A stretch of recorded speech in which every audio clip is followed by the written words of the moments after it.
On peut partir du plus simple e dire che Possiamo partire dalla più semplice delle ragioni. Diciamo che oggi c'è in Italia una popolazione che possiamo qualificare africana, ma che allo stesso tempo può essere vista come afro-italiana. Si tratta cioè di persone che sono nate in Africa e che in un certo momento della loro vita sono venute in Europa nell'adolescenza o all'inizio della loro età adulta.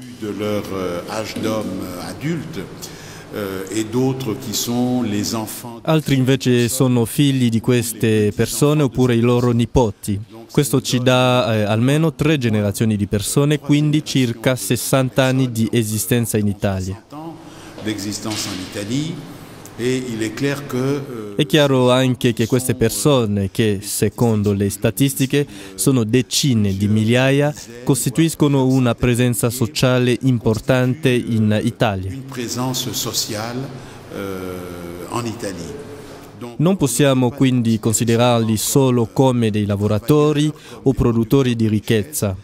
Sono anche degli esseri umani che hanno un passato, che vengono da qualche parte e che meritano di essere conosciuti. Questa è una prima ragione. La seconda ragione è che tutti sanno oggi che, come spesso si dice, l'Africa è la culla dell'umanità. Cioè, molte cose che consideriamo come normali, la produzione agricola, l'allevamento, il lavoro del ferro, eccetera, sono cose che hanno la loro origine nel continente africano. Far studiare la storia ai bambini o insegnare la storia all'università senza evocare questo ruolo decisivo del continente africano non è intellettualmente parlando legittima. Infine, l'altra ragione, che è molto più radicale, è che la ricerca storica è molto cambiata negli ultimi 60 anni. Si è arricchita e la storia è diventata una scienza molto ampia nei suoi elementi sociali, antropologici e culturali. Questi sviluppi sono stati realizzati sul continente africano.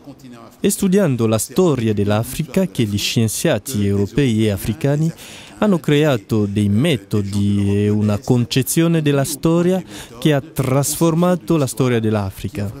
Oggi anche in Italia gli storici di alto livello si ispirano da questi metodi.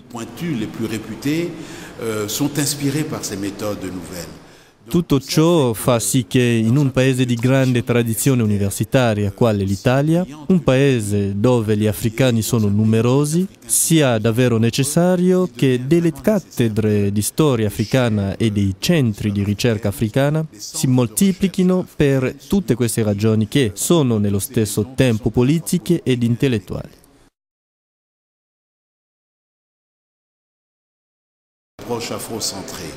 L'approccio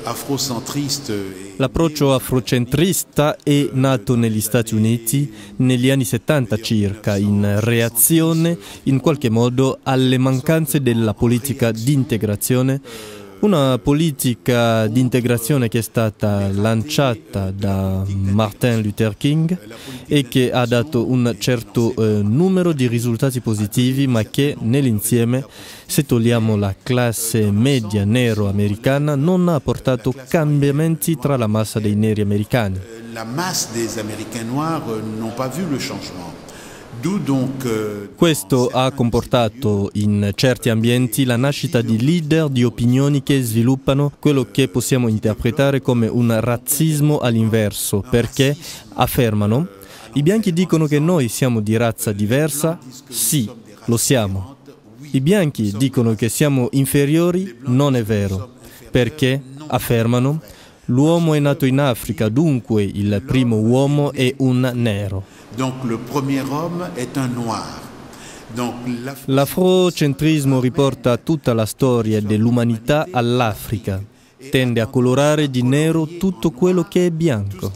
Ad esempio, la gente vi dirà che Mosè era nero, Cleopatra era nera, Nefertiti era nera, eccetera. L'approccio afrocentrato è invece diverso perché dice semplicemente: guardiamo il mondo partendo dall'Africa. ma evitando quello che hanno fatto gli occidentali, cioè guardare il mondo a partire dall'Occidente, proiettando sul mondo i concetti e le idee occidentali. Noi guardiamo il mondo dall'Africa, con lo sguardo africano, ma con la curiosità di conoscere gli altri, in quanto diversi da noi e in grado di darci qualcosa. L'approccio afrocentrato presuppone quindi di essere curiosi nei confronti degli altri, di considerarli forse come diversi, ma in una diversità che può solo arricchirci. Penso che nella diaspora sia probabilmente la più ricca attitudine.